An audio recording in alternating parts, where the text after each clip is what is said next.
Most people wake up in the morning and immediately begin doing things that are literally reducing their lifespan. They grab their phone, they skip breakfast entirely, they rush straight into work mode. But there is one morning habit that the world's leading longevity researchers consistently recommend. And when I tell people what it is, they think I've completely lost my mind. It involves cold water. It's profoundly uncomfortable and it could genuinely add years to your life. I'm Dr. Max. I'm a physical therapist, but my work extends far beyond rehabilitation. I spend years immersed in the most robust longevity studies because I'm obsessed with understanding what actually extends healthy lifespan versus what just sounds good in wellness circles. Your body operates on circadian rhythms, internal biological clocks that regulate everything from hormone production to cellular repair. When you align your morning habits with these rhythms, you're speaking your body's language. Miss these signals and you're fighting against millions of years of evolution. Get them right and you're stacking the deck in favor of a longer, healthier life. What's the morning habit that sounds completely insane but actually works? Let's start with a habit that makes most people immediately recoil. Deliberate cold exposure. I'm not talking about a slightly cool shower. I'm talking about exposing your body to cold water. Ideally around 10 to 15 centigrade for anywhere between 2 to 11 minutes. When you expose your body to cold, you trigger a cascade of physiological responses that researchers have linked to increased longevity. Your body perceives cold as a mild stressor. This is where something called hormesis comes into play, a biological principle where small amounts of stress actually make your system stronger. But here's what changed my perspective on this. Cold triggers your sympathetic nervous system, causing a massive release of noradrenaline. We are seeing increases of 200 to 300% in some studies. This isn't just about feeling alert. Noradrenaline has been shown to reduce inflammation throughout your body. And here's why that matters for longevity. Chronic inflammation is one of the primary drivers of age-related diseases. Cardiovascular diseases, Alzheimer's diseases, type 2 diabetes, and most cancers. But regularly exposing yourself to cold, you're training your body to manage inflammation more and more effectively. But what really captured my attention was the work and cold shock proteins. These are molecules your body produces in response to cold exposure, and they appear to protect yourself from damage. One particular protein called RBM3 has been linked to improve brain health and may even help prevent neurodegeneration. And there is something else cold does that most people don't know about. Cold exposure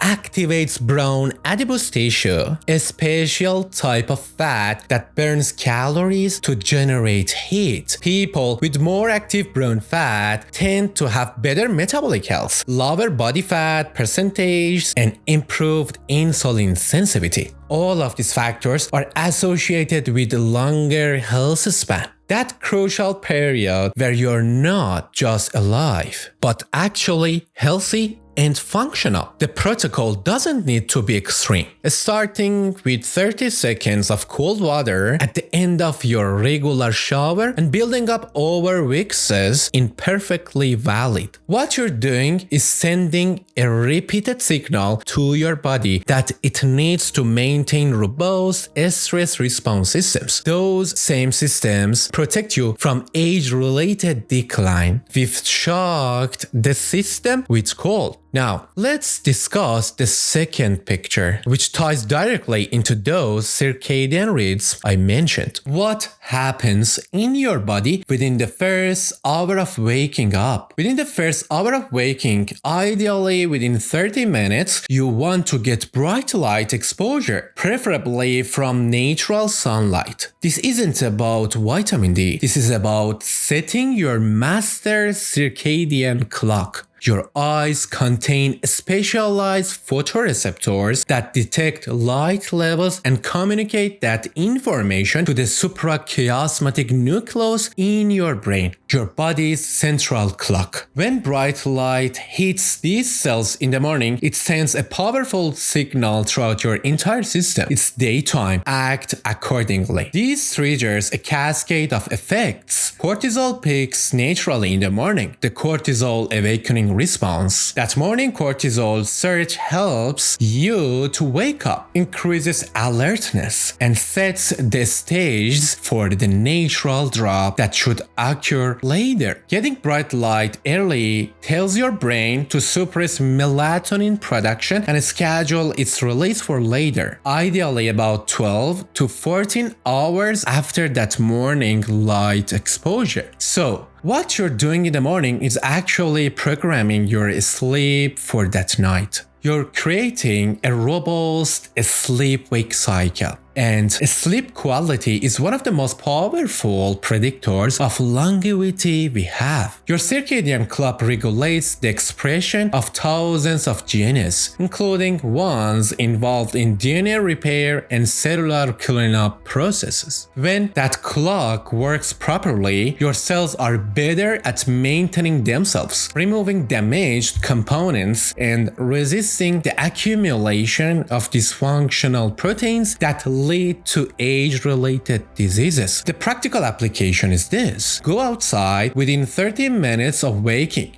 If it's bright, 5 to 10 minutes is enough. But on overcast days, you might need 20 to 30 minutes. Let that sink in for a moment. You've exposed yourself to cold. You've set your circadian clock with light. Now your body is awake and ready. The question becomes, what do you feel it? This is where things get controversial. What you eat in the morning has become a massive debate. Now, let me ask you a question. Does it actually matter when you eat protein? Honestly, the longevity research gives us a nuanced answer, and it centers around protein timing. Your body exists in two metabolic states: anabolic, when you're building tissues, and catabolic, where you're breaking things down. Sleep is highly catabolic. You're not eating for 8 to 12 hours and your body is breaking down some muscle tissues to maintain your blood sugar. When you wake up, consuming protein within few hours triggers muscle protein synthesis. This is particularly important as we age because we naturally lose muscle mass, which is called sarcopenia as we age. The rate of muscle loss accelerates after 30, and by your 70s and 80s, low muscle mass is one of the strongest predictors of mortality and disability rates. Here's what most people don't realize. Maintaining muscle is not about aesthetics. It's about maintaining metabolic health, insulin sensitivity, and your ability to move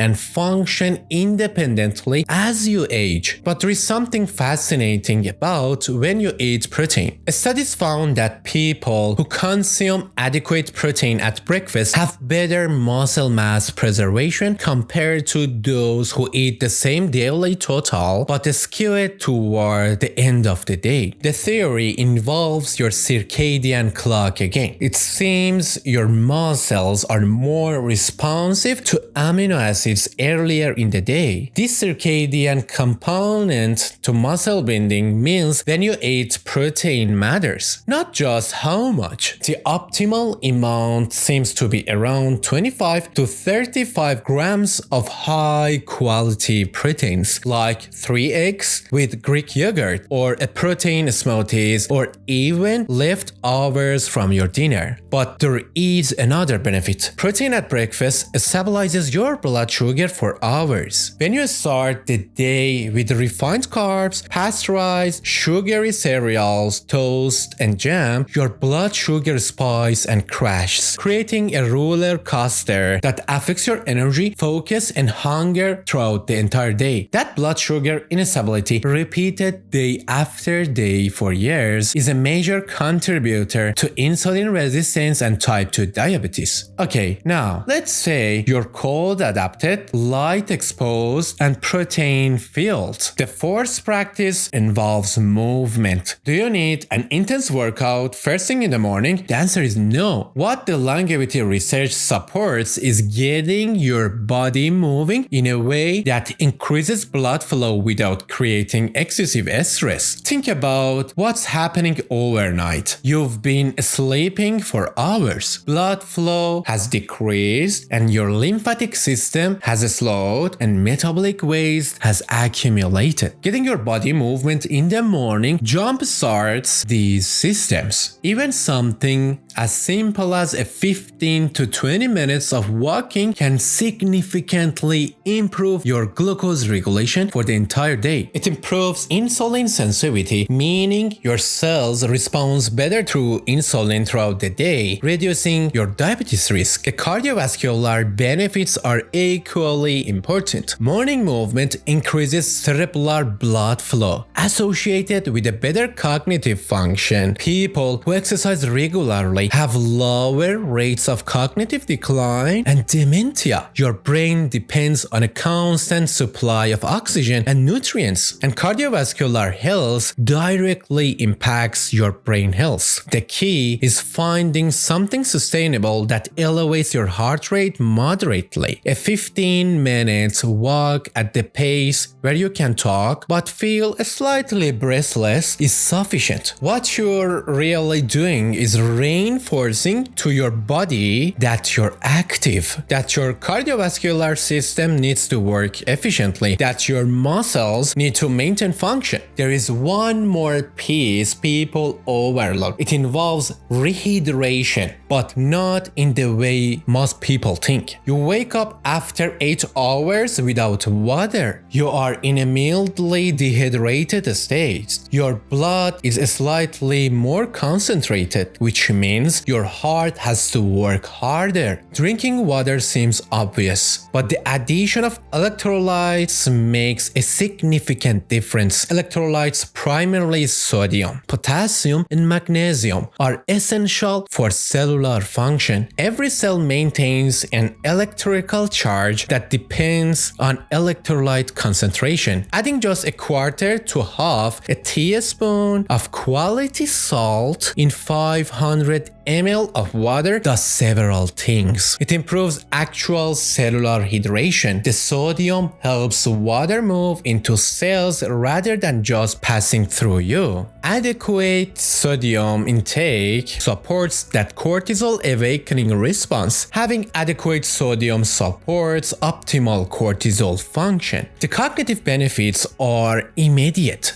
Your brain is about 75% of water, and even mild dehydration impairs cognitive function. Studies shown that dehydration of just 1 to 2% reduce concentration and increase your fatigue and impairs your short-term memory. For longevity, the connection runs through cardiovascular health and kidneys function. Chronic mild dehydration stresses your kidneys and may contribute to kidney disease over time. Alright, let me bring this all together. We know that because of the morning routine that genuinely adheres to your life is not about practice in isolation. Actually, is about creating a sequence of behaviors that works synergistically to optimize your biology. Cold exposure triggers beneficial stress responses and activates longevity pathways. Light exposure sets your circadian rhythm, which regulates thousands of genes involved in health and diseases. Protein intake maintains your muscle mass and your metabolic health. Movement improves cardiovascular and cognitive function. Proper hydration ensures all your cellular processes work efficiently. Each of these individually has research supporting its connection to longevity, but together they create a foundation that sets you up for a day of optimal function. More importantly, when you do these things consistently, day after day, you're fundamentally changing your body's trajectory. You're maintaining systems that would otherwise decline. You're preventing the accumulation of damage that leads to age-related diseases. You're extending not just your lifespan, but your health span.